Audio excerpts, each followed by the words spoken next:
In this lecture, we are going to talk about consumer's choice problem, and we are going to derive the demand functions.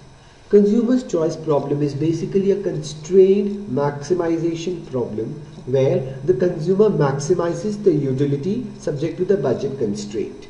So suppose there are n goods, x1, x2 till xn, these are the quantities of the n goods. Then the consumer is going to maximize utility, which is a function of x1, x2 till xn, subject to the budget constraint, which is p1 x1 plus p2 x2 plus dot dot dot pn xn is equal to m, where m is the income of the consumer. The solution to this constraint maximization problem will give us the quantities x1, x2 dot dot dot till xn as a function of the prices of the goods and the consumer's budget. So we get the quantities as a function of prices of the goods and the income of the consumer. So if you take x1, x1 will be a function of p1, p2 dot dot dot pn, which is the prices of the goods, and m, which is the consumer's income. Similarly, x2, it will be a function of p1, p2 dot dot dot pn, and m, which is the income of the consumer. These solutions, they are known as ordinary demand functions for the goods 1 till n, and they are also known as Marshallian demand functions. Now we are going to look into Cobb-Douglas case, perfect substitutes, perfect complements, and we are going to derive the demand functions in all the three cases. First, looking at Cobb-Douglas case, we will take a two-good case. So the utility function is a x1 to the power a, x2 to the power b, and the budget constraint is given by p1 x1 plus p2 x2 is equal to n. Now what we are going to do is, first we are going to set up the Lagrangian function. We know that Lagrangian function is given as L is equal to, we write the expression that is to be maximized or minimized, minus lambda, which is a constant, lambda times the constraint. So in this case, the Lagrangian function will be L is equal to a x1 to the power a, x2 to the power b, which is the utility function that is to be maximized, minus lambda, which is a constant, lambda times the constraint, that is p1 x1 plus p2 x2 minus m. Now what we are going to do is, we are going to differentiate the Lagrangian function first with respect to x1, keeping x2 and m constant, p1 and p2 are anyways constant. Then we are going to differentiate the Lagrangian function with respect to x2, keeping x1 and m constant. And then we are going to differentiate the Lagrangian function with respect to lambda, keeping x1, x2 and m constant. So as you can see, we get three expressions. These are the partial derivatives of the Lagrangian function with respect to x1, x2 and lambda. Now we will, the first order conditions for maximization or minimization says that we will set all these partial derivatives equal to 0. So del L by del x1 will be equal to 0, del L by del x2 will also be equal to 0, and del L by del lambda will also be equal to 0. So we get three equations. And we have three unknowns x1, x2 and m, and as a result we should be able to solve the equation. So what we are going to do is, we are going to find x1 and x2 in this case in terms of the prices of the goods p1 and p2, and m, which is the income of the consumer. Now if we take the first two expressions, what is the first term in this expression? The first term in this expression is the marginal utility of the good one, because it is the partial derivative of the utility function with respect to x1. Therefore, it is the marginal utility of good one. Similarly, the first expression in the second equation is the marginal utility of good 2, because it is the partial derivative of the total utility function with respect to x2, keeping x1 constant. So we see that the first two equations gives us mu1 minus lambda p1 equal to 0 and mu2 minus lambda p2 is equal to 0. Now we will take lambda p1 and lambda p2 on the other sides of the equation, and we will divide the two equations. We will see that lambda and lambda gets cancelled, and we get an expression which is mu1 divided by mu2 is equal to p1 by p2. So as you can see here, mu1 divided by mu2 is equal to p1 divided by p2. Now what is p1 divided by p2? P1 divided by P2 is the absolute value of the slope of the budget constraint. What is mu1 divided by mu2? It is the absolute value of the slope of the indifference curve, because we know that the slope of the indifference curve is MRS, and MRS is equal to mu1 divided by mu2. Therefore, we get a very important result. mu1 divided by mu2 is equal to P1 by P2, and this is nothing but the tangency condition, where the absolute value of the slope of the indifference curve is equal to the absolute value of the slope of the budget constraint. Now, coming back to our Cobb-Douglas utility function, we will substitute mu1 and mu2 in the above expression. So we have seen that we have mu1 as this and we have mu2 as this. Now when you do mu1 divided by mu2, certain terms like capital A gets cancelled, x1 to the power a minus 1 gets cancelled, x2 to the power b minus 1 gets cancelled, and ultimately we are left with ax2 divided by bx1 on the left hand side. So mu1 divided by mu2 will give us ax2 divided by bx1, and the right hand side remains the same, the slope of the budget constraint P1 divided by B2. A little bit of rearrangement of this equation will give us equation 4, which is P2x2 is equal to B divided by A P1x1. Now we are going to substitute equation 4 in our original budget constraint P1x1 plus P2x2 is equal to M. So we are going to substitute this Px2 in the budget constraint here. So what we get is x1 in terms of price of good one and M, which is the income of the consumer. So this is the demand function of good one. Here the quantity of good one does not depend upon P2. So we have got the demand function of 1, and by symmetry of the problem we can easily write the demand function of good 2. So demand function of good 2 is given by this equation. So we got the demand function of good 1 and we got the demand function of good 2. Now a little bit of rearrangement to these equations, taking the price and the income on the other side of the equation, we get two very important equations. P1x1 divided by M is equal to A divided by A plus B, and P2x2 divided by M is equal to B divided by A plus B. Now if we look at both these equations, what is the right hand side? In the first case it is A divided by A plus B, which is a constant. Similarly in the second case it is B divided by A plus B, which is a constant, because both A and B are constants. What is the left hand side of the equation? In the first case it is P1x1 divided by M. So M is the income of the consumer and P1x1 is the expenditure of the consumer on good one from his income. So P1x1 divided by M is basically the budget share of good one.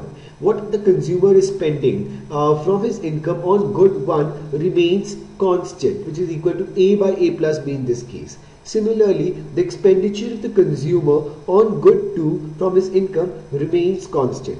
Therefore, we conclude that the budget share of x1 and x2, they are constant. Now, Cobb-Douglas function is not consistent with Angel's law. The Angel's law states that a proportion of a typical consumer's budget that is spent on food declines with increasing income because the demand of food is inelastic. So, if the income of the individual increases, then the proportion of the budget that the consumer will be spending on food will decline. It won't remain a constant.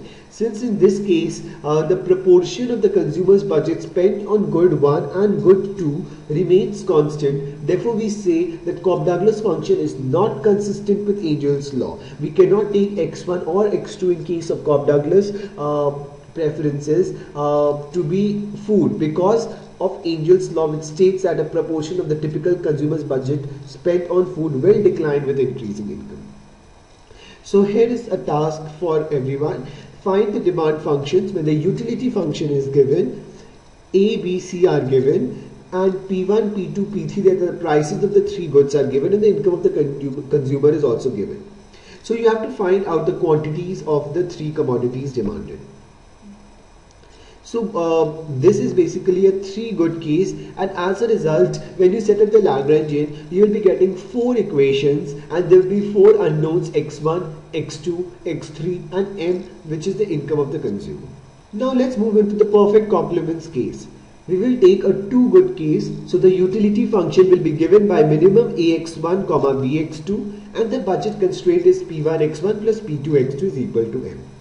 Now since we know that in case of perfect complements, the indifference curves, they are L-shaped, and as a result they are not differentiable at all points. Since we do not have smooth indifference curves, as a result we cannot apply calculus in case of perfect complements.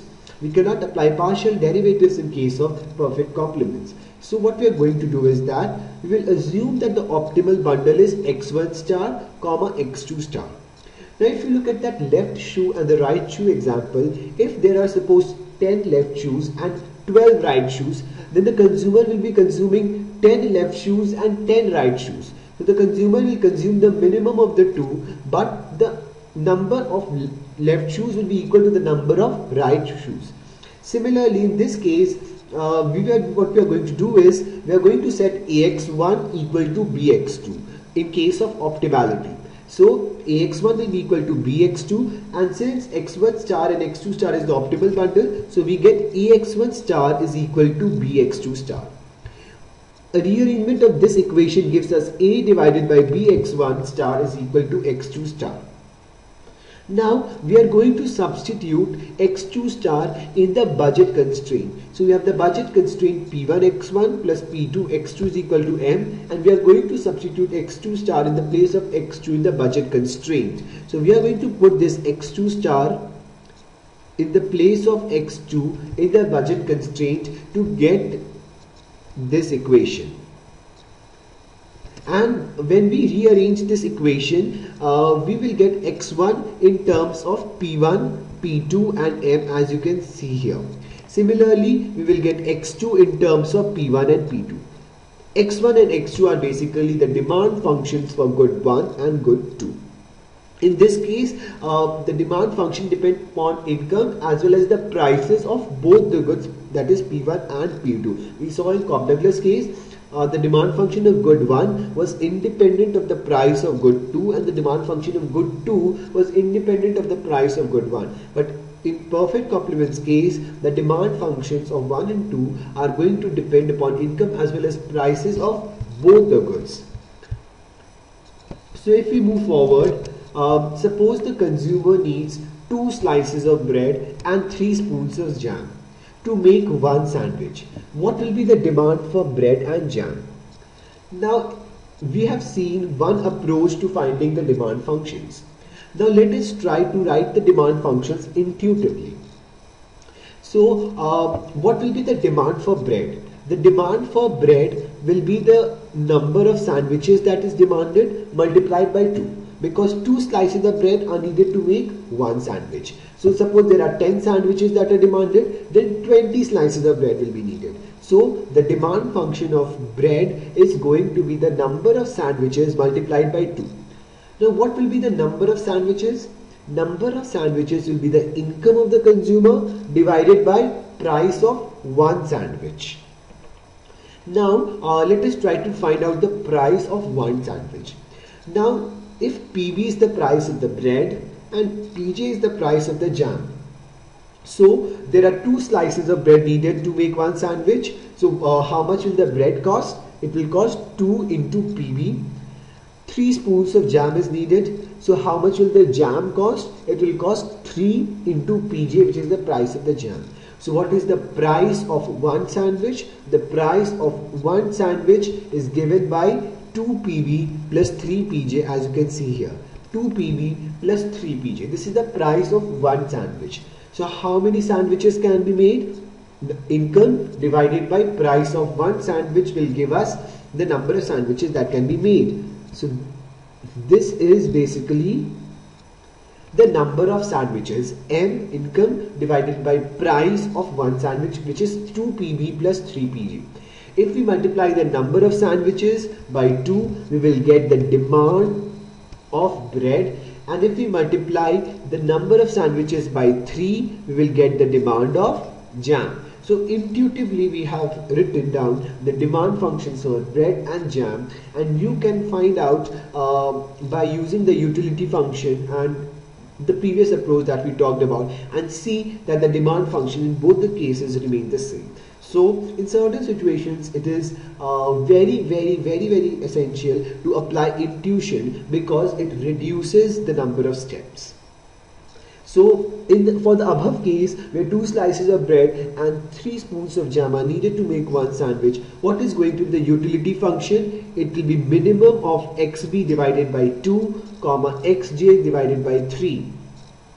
So this is the utility function. Now you can set xb divided by 2 equal to xj divided by 3, and then find out xb and xj, and you will see that the demand functions obtained will be the same as what you wrote when you applied intuition. So similarly, you have a task for you have a task here.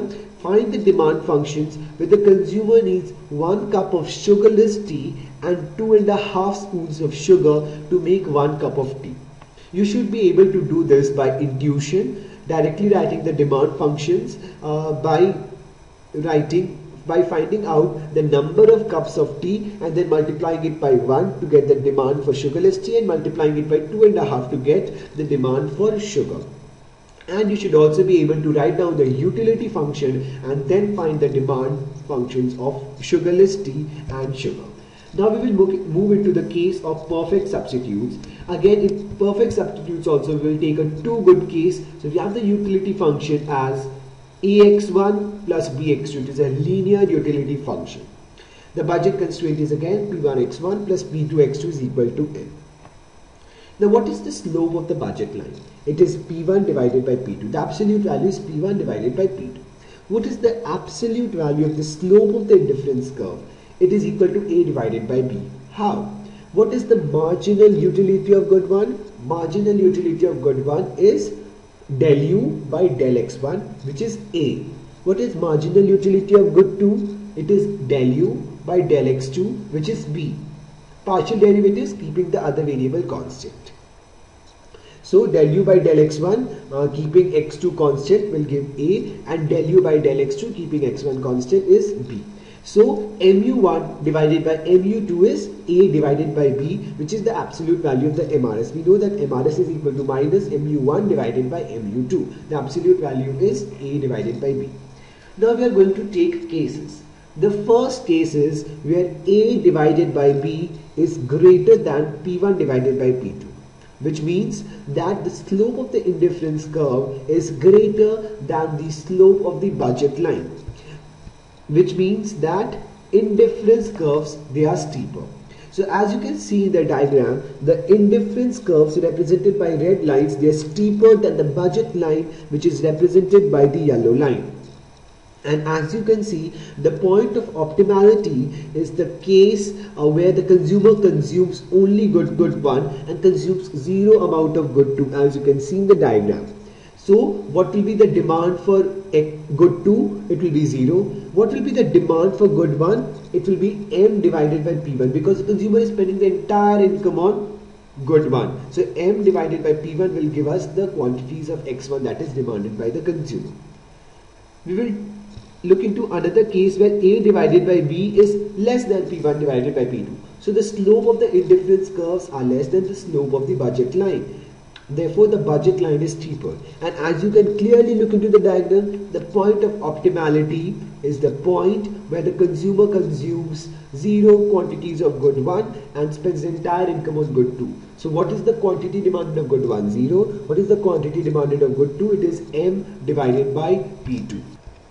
So we get the demand functions x1 is equal to m divided by p1 for a divided by b greater than p1 by p2. x1 is equal to 0 for a divided by b less than p1 by p2. x1 is indeterminate for a divided by b equals to p1 by p2. Why? Because when a divided by b is equal to p1 divided by p2, then the indifference curve and the budget line, they overlap. As a result, there are infinite number of optimal points, and as a result, x1 is indeterminate. Similarly, x2 is also indeterminate when a divided by b is equal to p1 by p2. and x2 is equal to 0 for a divided by b greater than p1 by p2, and x2 is equal to m divided by p2 for a divided by b less than p1 by p2. So here is a task. One hamburger gives the consumer the same utility as 3 hot dogs. Hamburger and hot dogs are perfect substitutes. So the consumer is willing to substitute 3 hot dogs with 1 hamburger. You are required to find the demand functions of the hamburger and hot dogs.